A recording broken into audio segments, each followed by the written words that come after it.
Good morning all of you. RBS degree college Meja खास के online platform पे सभी छात्रों का हम हार्दिक स्वागत करते हैं। आज जो है बीएससी एजी 6 सेमेस्टर के अंतर्गत जो आपका सब्जेक्ट है वो manures fertilisers and soil fertility management के अंतर्गत जो है आपका जो टॉपिक है वो है fertilisers storage, fertilisers control orders.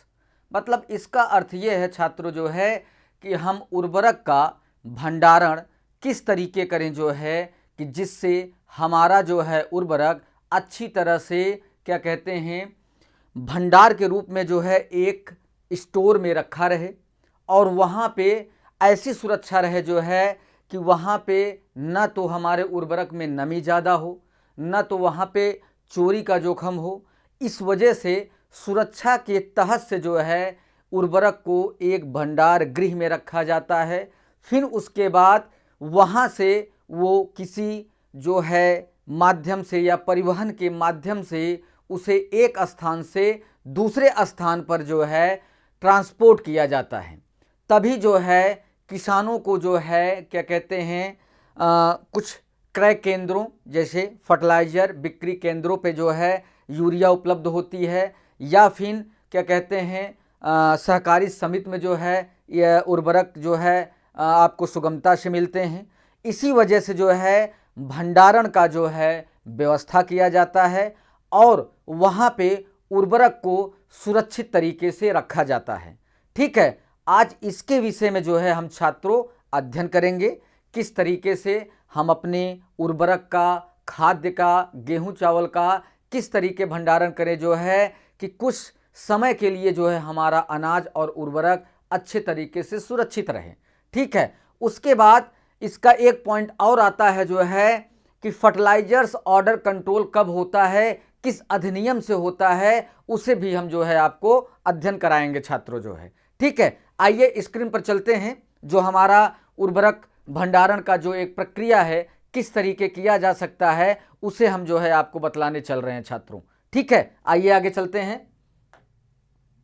जैसे उर्वरक भंडारण हमारा जो हमारा उर्वरक भंडारण है ये एक तरीके से हमारे उर्वरक को सुरक्षित तरीके से रखकर जो है फिर उसे एक जगह से दूसरे जगह जो है भेजा जाता है, तभी हमारे किसान भाइयों को प्राप्त होता है जो है।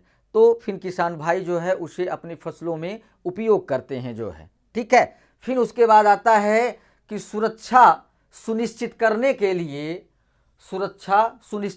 के लिए उर्वरक का सही भंडारण महत्वपूर्ण होता है।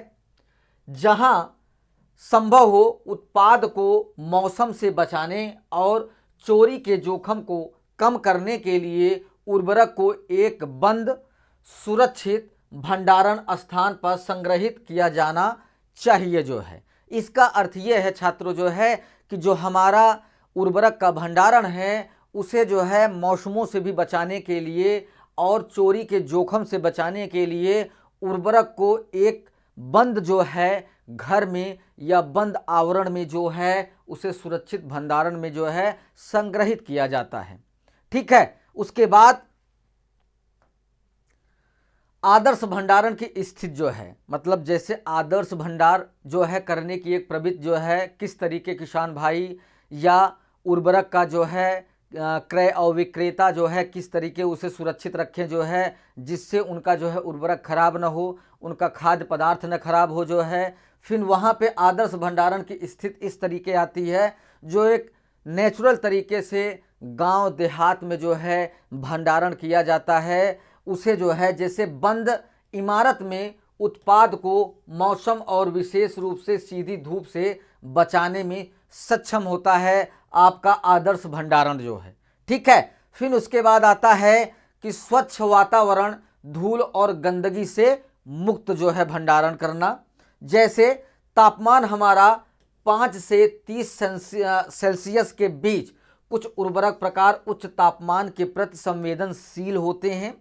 उर्वरक को नमी से बचाएं जो कि गांठ और धूल का कारण बन सकती हैं जिससे फैलने की क्षमता प्रभावित हो सकती है। डबल स्टैकिंग की आवश्यकता से बचने के लिए पैलेट रैकिंग से सुसज्जित किया जाता है। मतलब उसकी जो बोरी होती है उसे जो है अच्छे क्या कहते हैं पॉलीथीन से जो है उसे संरक्षित करके तब जो है उर्वरक को जो है उसमें क्या कहते हैं भर के तब उसे जो है आगे चल के भंडारण किया जाता है।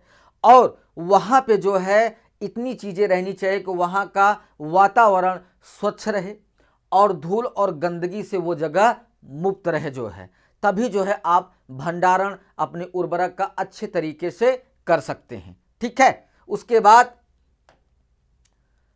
अनडोर भंडारण जो है, अनडोर भंडारण का मतलब ये है कि स्टोर अधिकमतः एकल स्टोर होना चाहिए। जो आपका उर्वरक का क्षेत्र है वो जो है एकल जो है स्टोर होना चाहिए, जो आसानी से न जलने वाली सामग्री जैसे कंक्रीट, ईंट, स्टील से बना हो। इसका अर्थ ये है छात्रों जो है कि जो हमारा इंडोर भंडारण है ये एक तरीके से जो है इसका जो भंडारण का एक तरीके से घर होना चाहिए वो कंक्रीट और क्या कहते हैं ईंट और स्टील से बने होते हैं, जिससे उसमें जो है जलने की प्रक्रिया से जो है आसानी से सामग्री को बचाया जा सकता है। ठीक है, फिर उसके बाद सभी इमारतों में गर्मी को खत्म करने, आग या सड़न की स्थिति में निकलने वाले धुएं को दूर करने के लिए वेंटिलेशन पर्याप्त प्रावधान होना चाहिए। मतलब अर्थ ये है कि जैसे हमारे जो बड़े कल कारखाने हैं, जैसे आपके सीमेंट के कारखाने हैं और उर्वरक के कारखाने हैं, खाद्य पदार्थों को रखने के कारखाने हैं, वेयर हाउस हैं, वहाँ पे जो है अगर क्या कहते हैं इमारतों में गर्मी ज़्यादा हो रही है या वहाँ का आग और वहाँ का खाद्य पदार्थ अगर सड़ने की स्थिति में है जो है, तो जो उससे दूषित जो सड़न और गंध आता है जो है वो एक तरीके से वेंटिलेटर के माध्यम से जो है वो बाहर निकलना चाहिए। अगर वेंटिलेटर आपके भंडारण गृह में अगर नहीं लगा हुआ है तो ये आप मान लीजिए जो है कि जो वहाँ पे जो है सामग्री रखी हुई है वो अगर 10 दिन में अगर वो सुरक्षित होगी तो वो 5 ही दिन में जो है क्या कहते हैं सड़ने की प्रक्रिया सबसे ज़्यादा प्रभावित होगी और हमारा जो सामग्री है वो बहुत जल्दी ही नष्ट हो जाएगा। इसीलिए आपके भंडारण गृह में जो है वेंटिलेशन की व्यवस्था की जाती है, जिससे हमारा खाद्य पदार्थ या उर्वरक काफ़ी सुरक्षित रहे जो है।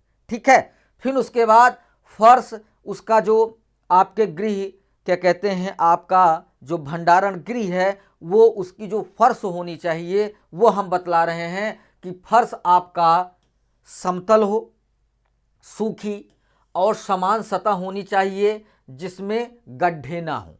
मतलब जो उसके नीचे जो आपके भंडारण गृह में जो उसका फर्श है वो एक तरीके से जो है समतल होना चाहिए और उसमें जो है सूखा होना चाहिए, समान सतह होनी चाहिए, गड्ढे नहीं होने चाहिए। तभी जो है आपका भंडारण गृह जो है वेयर हाउस बहुत अच्छी तरीके से जो है अपनी सामग्रियों को सुरक्षित रखता है जो है। ठीक है, फिर उसके बाद आता है कि उर्वरक के ढेर की ऊंचाई सीमित रखें।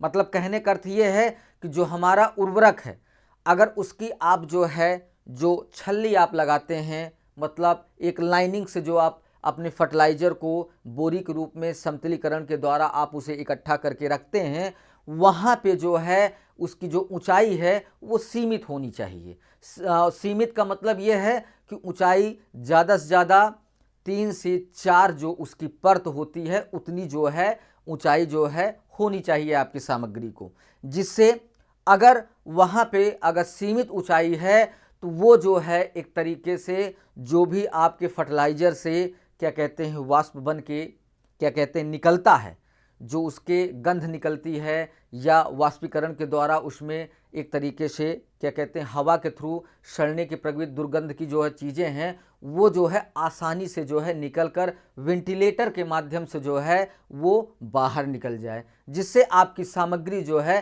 काफ़ी सुरक्षित रहे जो है। ठीक है, फिर उसके बाद आता है कि उर्वरक के ढेर की ऊंचाई सीमित होनी चाहिए। बोरियों में भरे उर्वरक के ऊंचे ढेर अस्थिर हो सकते हैं और ढह सकते हैं, मतलब गिरने की भी स्थिति हो सकती है अगर उसकी ऊंचाई सबसे ज़्यादा है। ठीक है, आगे चलते हैं। फिर उसके बाद आता है कि इमारत की छतों और बीमों से बोरी में भरे उर्वरक के मामले में दीवारों से कम 1 मीटर की दूरी पर भंडारण करना चाहिए। इसका अर्थ यह है कि जो आपका भंडारण गृह है वो जो है, जो उसकी दीवार होती है जो है, उससे कम से कम 1 मीटर की दूरी पर जो है आप अपने उर्वरक की छल्ली लगाकर जो है आप उसमें अपनी सामग्री या उर्वरक को रखना चाहिए। फिर उसके बाद यदि आप पट्टियों पर ढेर लगाते हैं तो उन्हें एक ठोस जल निकास वाली सतह पर रखना होगा। यदि आप पैलेटों को एक दूसरे के ऊपर रखते हैं तो सुनिश्चित करें कि आपके पास एक मजबूत आधार भी होना चाहिए। इसका अर्थ ये है कि जो आप उसमें पट्ट लगाते हैं जो है बोरी के छल्लों का जो है, वो एक तरीके से ऐसा होना चाहिए उसका जो है समतलीकरण, कि अगर उसमें अगर हल्का फुल्का नमी भी अगर आ रही है तो वो धीरे धीरे जो है रिस कर कहीं दूसरी जगह ढलान पे इकट्ठा हो जाए, जिससे आपका उर्वरक जो है अच्छे तरीके से सुरक्षित रहे। ठीक है, फिर उसके बाद आता है कि बड़ी मात्रा में ऐसी सामग्रियों का भंडारण न करें जो कि एक दूसरे के निकट असंगत हो। उदाहरण के लिए अमोनियम नाइट्रेट आधारित उर्वरकों के पास यूरिया, उन्हें अच्छी तरह से अलग रखें।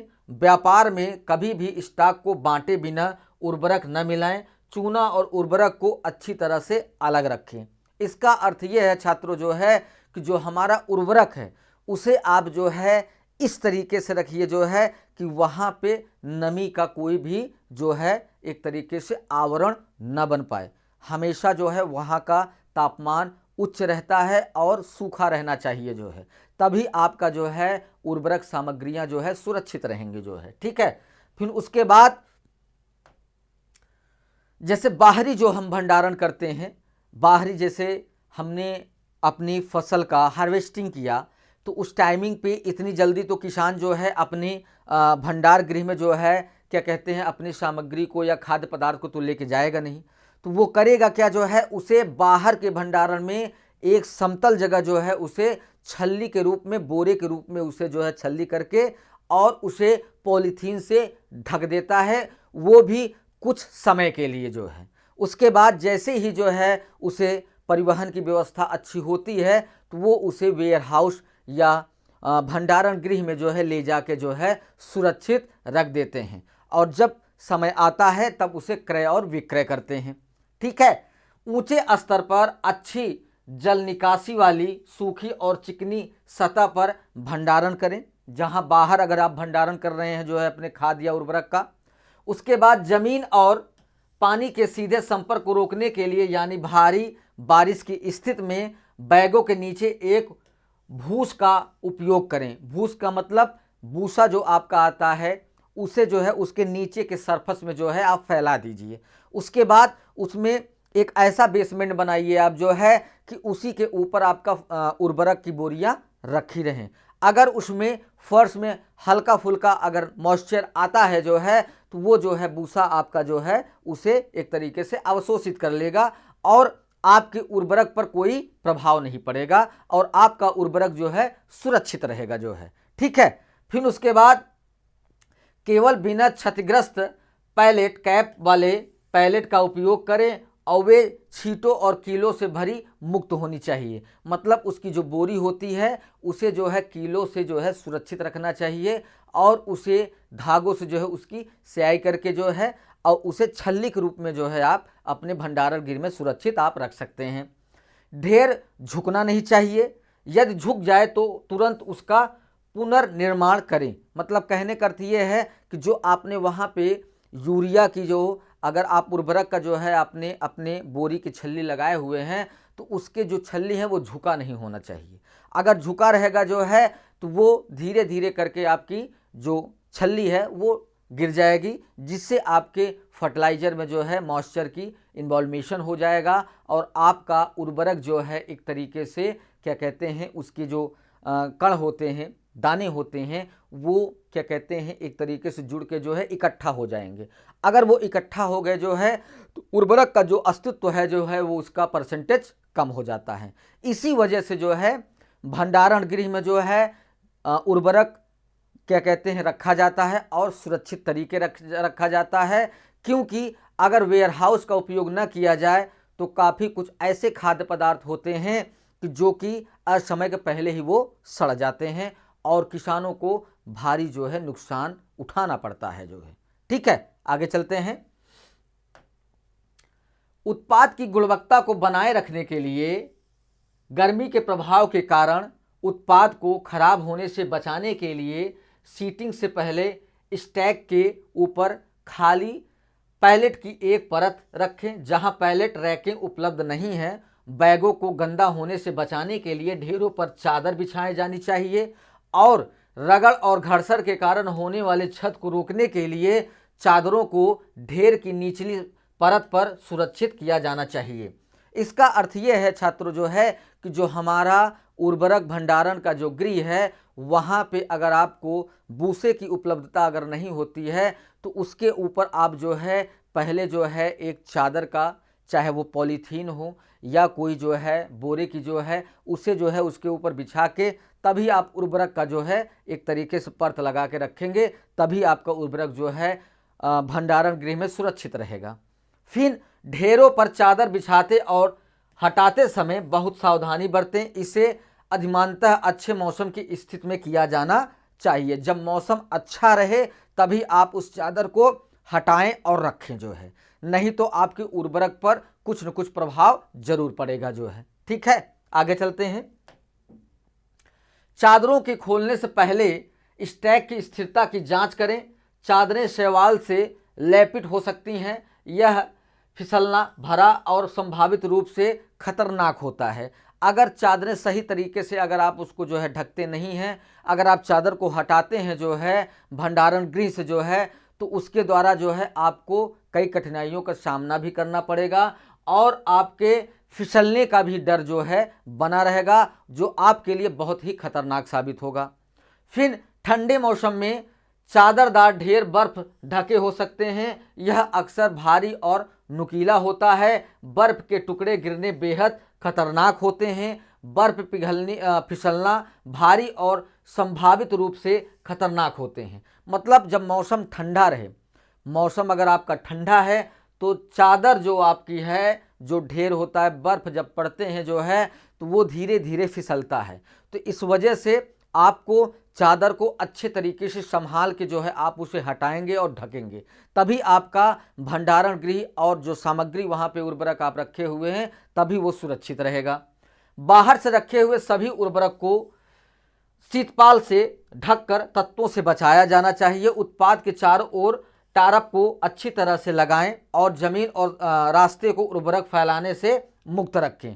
इसका अर्थ ये है कि उस उर्वरक अगर आप बाहर रखे हुए हैं तो उसे अच्छे तरीके से पॉलीथीन के चादर से अच्छे तरीके उसे ढक कर जो है रख देना चाहिए, तभी आपका उर्वरक जो है सुरक्षित रहेगा। फिर उसके बाद बाहरी भंडारण के लिए तिरपाल और थैलियों को पक्षियों द्वारा होने वाले नुकसान से बचाने के लिए ढके हुए उर्वरक पर पैलेट रखते हैं। मतलब कहने का अर्थ ये है कि जो बाहरी भंडारण होता है तिरपाल को अच्छे तरीके से ढके, नहीं तो जो हमारे पर पक्षी होते हैं वो बोरियों में जो है अच्छा खासा छेदिंग करके जो है उस उर्वरक को जो है गिरा देते हैं, जिससे जो है क्या कहते हैं उर्वरक में नुकसान होता है। और धीरे धीरे होता क्या है कि अगर उसमें मॉइस्चर का इन्वॉल्वेशन हो गया, नमी का इन्वॉल्वेशन हो गया तो धीरे धीरे उर्वरक भी जो है क्या कहते हैं खराब हो जाएगा, जिससे आपको काफ़ी नुकसान उठाना पड़ेगा। स्थिरता और सुरक्षा के लिए बड़े बैगों को पिरामिड के आकार में संग्रहित करना चाहिए। उत्पाद पैलेट में स्थिरता और हैंडलिंग उपकरण के आधार पर पैलेट स्टैक की ऊंचाई 3 पैलेट से अधिक नहीं होनी चाहिए। मतलब कहने का अर्थ ये है कि जो आप क्या कहते हैं बोरी की जो है आप उसमें छल्ली लगा रहे हैं जो है वो आपका 3 से ज़्यादा स्टेप उसका नहीं होना चाहिए। ठीक है, फिर चादर की रस्सियों को काफ़ी हाथों से उंगलियों के चारों ओर से न लपेटें। उसे जो चादर आप उसके ऊपर डाले हुए हैं उसे जो है हाथों से दबाएं ना, उसे ऐसे ही फैला रहने दें। और धीरे धीरे जो है होता क्या है कि जब अगर ऐसे फैला हुआ है, उर्वरक कुछ समय के बाद जो है मॉइस्चर छोड़ता है, नमी छोड़ता है। तो जब वो चादर जो है हल्का खुली रहेगी तो उसके माध्यम से जो है वो धीरे धीरे जो है वेंटिलेटर से जो है वो मॉइस्चर धीरे धीरे हटता रहेगा और आपका भंडारण गृह जो है धीरे धीरे जो है सूखा रहेगा, जिससे आपका उर्वरक जो है सुरक्षित रहेगा। फिर उसके बाद चादर का सतह क्षेत्र बड़ा होता है और हवा का झोंका आसानी से किसी व्यक्ति को जमीन से उठा सकता है या हाथों और उंगलियों को गंभीर रूप से घायल भी कर सकता है। चादर बिछाते समय दस्ताने का उपयोग करें, मतलब जब आप चादर बिछा रहे हैं तो उस समय जो है अपने हाथों में ग्लव्स आप जो है ज़रूर पहने रहें जो है। नहीं तो होता क्या है, अगर आप ग्लव्स नहीं पहने हुए हैं तो आपके संपर्क में जब आपका उर्वरक आ जाता है तो होता क्या है कि कुछ किसान जो है या कुछ जो आपके भंडारण गृह में वर्कर या कर्मचारी लगे हुए हैं वो अपने मुंह और सांस के द्वारा उसे लेने में उनके जो है शारीरिक हानि होती है। इसी वजह से अपने हाथों में क्या कहते हैं ग्लव्स पहन कर जो है वहाँ पे शीतगृह में काम करना चाहिए। फिर उसके बाद तरल उर्वरकों के लिए भंडारण की आवश्यकता किसी भी समय आवश्यक ग्रेड की संख्या, खेत की स्थलाकृत और रसद पर निर्भर करती है। फिर उसके बाद तरल उर्वरक जल पर्यावरण के लिए बहुत हानिकारक हो सकता है, चाहे आकस्मिक रिसाव हो या खराब प्रबंधन हो या बर्बरता से परिणाम कानूनी और वित्तीय परिणामों के साथ जल प्रदूषण हो सकता है। अगर आप तरल उर्वरक को अच्छे तरीके से अगर आप भंडारण नहीं करते हैं तो वो धीरे धीरे करता है क्या कि रिसने के बाद वो ज़मीन में सोखने के बाद जो है वो आपके भूजल को जो है काफ़ी जो है नुकसान पहुंचाता है, जिससे भूजल जो है एक तरीके से दूषित होता रहता है। ठीक है, तो इस वजह से तरल जो आपका उर्वरक है उसे अच्छे तरीके से भंडारण करना चाहिए। फिर उसके बाद आता है कि स्थान उपयोग और रखरखाव की देखभाल का कर्तव्य किसानों का भी है, भले ही आपूर्तिकर्ता टैंक उपलब्ध कराता हो। फिर उसके बाद आता है कि तरल उर्वरक टैंकों का उपयोग करना, सुनिश्चित करें कि टैंक पाइप वर्क और वाल्व उद्देश्य के उपयुक्त है, यानी संरक्षण प्रतिरोधी होता है। सुनिश्चित करें कि सभी टैंक फिटिंग छेड़छाड़ रोधी हो, उपयोगी में न होने पर वाल्व उसका बंद रहे। डिलीवरी कंपनियां आपातकालीन में प्रक्रियाओं को अवगत कराना चाहिए। अगर आपका तरल उर्वरक है जो है तो उसके टैंक के जो है वाल्व आपको हमेशा चेक करना चाहिए कि वाल्व आपका खुला तो नहीं है। नहीं तो होता क्या है कि वाल्व खुल गया, रिसनी के द्वारा जो है जो अगल बगल के क्षेत्र हैं वो काफ़ी प्रभावित होते हैं, वहाँ के लोग को जो है शारीरिक और मानसिक भी जो है नुकसान होता है। ठीक है, फिर उसके बाद डिलीवरी से पहले सुनिश्चित करें कि टैंक व पाइप वर्क वाल्व अच्छी स्थिति में है। डिलीवरी से पहले चेक करें टैंक की क्षमता पर्याप्त है कि नहीं है। जैसे जो हमारे तरल उर्वरक होते हैं, अगर उसे एक स्थान से दूसरे स्थान पर अगर ले जाया जाए तो वहाँ पे जो उसके टैंक की जो है पाइपलाइन को भी चेक करें, उसके वाल्व को भी चेक करें, टैंक आपका जो है उस पर्याप्त उस क्षमता को सहन कर सकता है कि नहीं कर सकता है। ये सारी चीज़ें सुरक्षित करके ही आप अपने तरल उर्वरक का अच्छे तरीके से संरक्षित कर सकते हैं। फिर उसके बाद आता है कि अधिक भरने से बचें, मतलब तरल पदार्थ को टैंक में कम जो है, आप अगर टैंक आपका 500 लीटर का है तो उसमें जो आपका तरल पदार्थ हो वो 480 लीटर तक का ही हो, क्योंकि जब अगर 500 टैंक अगर उसमें 500 लीटर अगर उसमें तरल उर्वरक भरा हुआ है तो वो होता क्या है कि बबलिंग के बाद जो है गैस बनाता है। गैस बनाने की वजह से टैंक फट सकता है, वाल्व खुल सकता है, जिससे अगल बगल के लोगों के लिए बहुत नुकसानदायक होता है। इसी वजह से तरल उर्वरक को जो है जब आप कहीं डिलीवर कर रहे हैं तो उस समय पे आप जो है अपने टैंक का पाइप लाइन भी चेक करिए, वाल्व भी चेक करिए और टैंक की जो क्षमता है उसको भी पर्याप्त आप चेक करिए, तभी उसे डिलीवर्ड करिए जो है। ठीक है, उसके बाद तरल उर्वरक टैंकों का रखरखाव, क्षति और क्षरण के लिए टैंक पाइप वर्क और वाल्वों का आंतरिक और बाह्य निरीक्षण कम से कम वार्षिक रूप से एक उपयुक्त योग्य तकनीशियन के द्वारा कराया जाना चाहिए। सीजन की शुरुआत में टैंक से डिलीवरी करते समय अतिरिक्त जांच करें तो टैंक या बाउशर का उपयोग न करें जो है। फिर उसके बाद प्रत्येक मौसम में अंत में सभी पाइपों में छान लें और प्रभावित कर दें जो है, तभी आपका तरल उर्वरक सुरक्षित रहेगा। फिर उसके बाद अस्थाई भंडारण टैंक जो होता है, जो एक तरीके से ज़मीन के अंदर अस्थाई बनाया जाता है, वो टैंक कहीं दूसरी जगह नहीं जाता है और वो मिनी टैंकों में जो है उसे देकर जो है फिर डिलीवर्ड किया जाता है, तभी वो एक जगह से दूसरी जगह स्थानांतरित किया जा सकता है। फिर उसके विषय में यहाँ बताया जा रहा है कि सभी स्थल जल स्रोत से 10 मीटर से अधिक दूर होना चाहिए। मतलब जो आप अस्थाई भंडारण टैंक बना रहे हैं, वो जो आपका समुद्री एरिया होता है वो जो है 10 मीटर से ज़्यादा दूरी पर होना चाहिए, तब आप वहाँ पे अस्थाई टैंक भंडारण को जो है बनाना चाहिए। फिर उसके बाद पर्यावरणीय जोखिम मूल्यांकन के लिए संचालन भी कर सकता है। जहाँ पर्यावरण मूल्यांकन उच्च जोखिम दिखाता है वहाँ द्वितीयक रोकथाम का निर्माण भी करना चाहिए। फिर प्रबलित चिनाई और कंक्रीट के उपयोग की सिफारिश की जाती है और टैंक क्षमता का कम से कम 110% प्रावधान किया जाना चाहिए। उचित समय पर डिजाइन और निर्मित मिट्टी के तटबंध एक स्वीकार विकल्प को स्वीकार करना चाहिए। मतलब कहने का अर्थ यह है कि जो जहाँ पे आप अपना अस्थाई टैंक बना रहे हैं जो है, वहाँ पे आप अपने चिनाई और कंक्रीट को अच्छी क्वालिटी के रख कर ही जो है आप अस्थाई टैंक का निर्माण करिए, तभी आपका तरल उर्वरक जो है सुरक्षित रहेगा। फिर उसके बाद सभी पाइप, वाल्व और सिस्ट गेज नियंत्रित क्षेत्र के भीतर होना चाहिए। टैंक का पूरा भार उठाने के लिए टैंक हार्डकोर बेस पर ठोस स्थिर इस्पात कंक्रीट पर होना चाहिए। जीआरपी टैंकों के लिए तेज हवाओं के विरुद्ध अतिरिक्त स्थिरीकरण पर विचार जरूर करना चाहिए। मतलब कहने का अर्थ ये है कि जो हमारा टैंक होता है उसे अगर आप जो है कोई तरल उर्वरक आप डिलीवर्ड कर रहे हैं जो है, तो आपकी उसकी पाइपलाइन और उसके वाल्व को जरूर ही एक टेक्नीशियन से चेकआउट करके जो है तभी आप जो है उस तरल उर्वरक को डिलीवर्ड कर सकते हैं।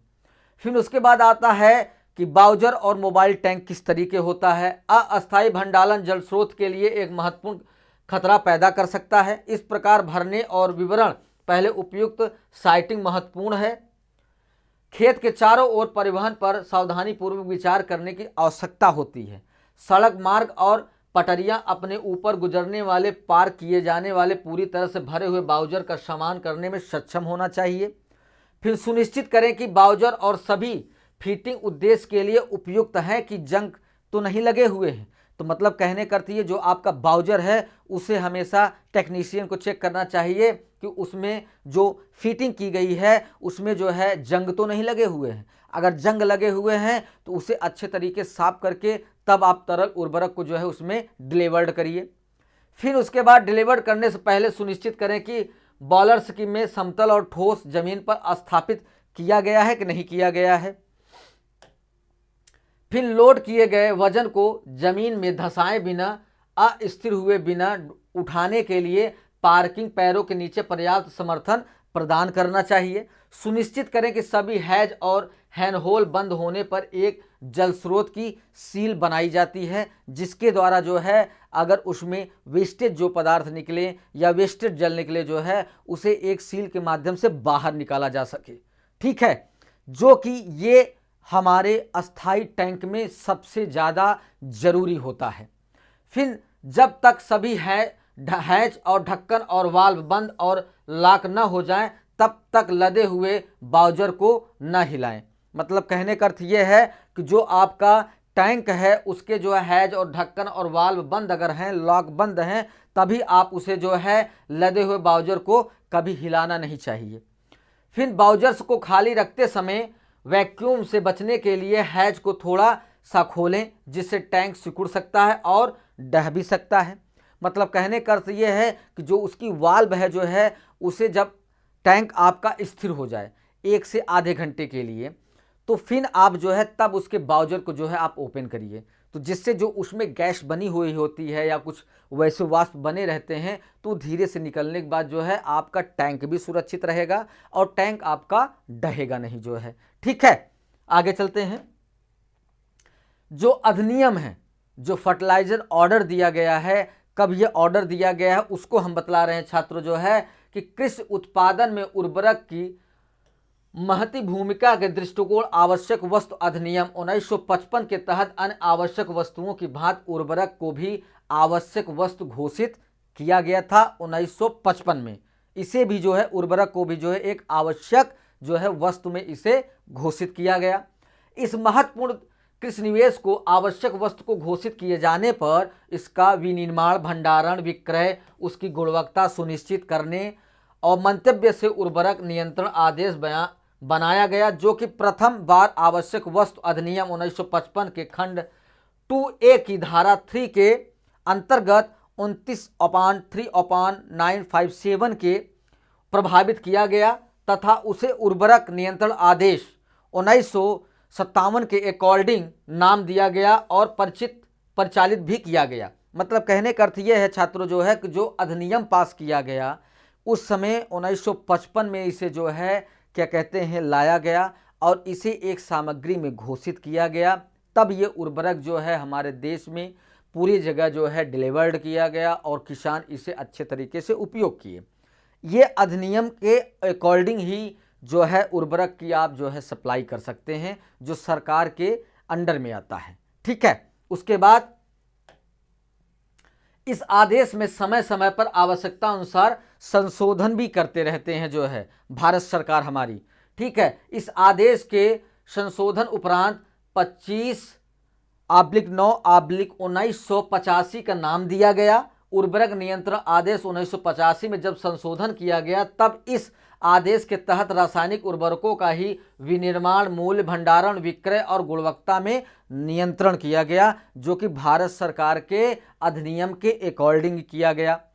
फिर उसके बाद रासायनिक उर्वरकों के अतिरिक्त वर्तमान दशक में जैव उर्वरकों, कार्बनिक उर्वरकों एवं नॉन एडिबल डीआईल्ड के उर्वरकों का विनिर्माण, भंडारण, विक्रय, उसकी गुणवत्ता को भी विनियमित किया जाना आवश्यक समझा गया तथा उन्हें भी आवश्यक वस्तुओं में शामिल किया गया जो है। ठीक है, फिर उसके बाद भांति बनाते हुए उर्वरक नियंत्रण आदेश 1985 के तहत आच्छादित किया गया। मतलब कहने का अर्थ ये है छात्रों जो है कि 1985 में जो है इस अधिनियम को संशोधित करके पारित करके जो है तब जो है इसे भारत सरकार जो है लाई और फिर उर्वरक को जो है नियंत्रित करना, उसके गुणवत्ता को बढ़ाना और उसे भंडारण करना, विक्रय करना, इन सब चीज़ों को करके जो है तब जो है उर्वरक को लाया गया, जिससे किसान भाई जो है उसे अपने फसलों में उपयोग किए और अपनी उपज की वृद्धि किए जो है। ठीक है छात्रों, यहाँ पे ये टॉपिक आपका समाप्त होता है। सभी छात्रों को धन्यवाद।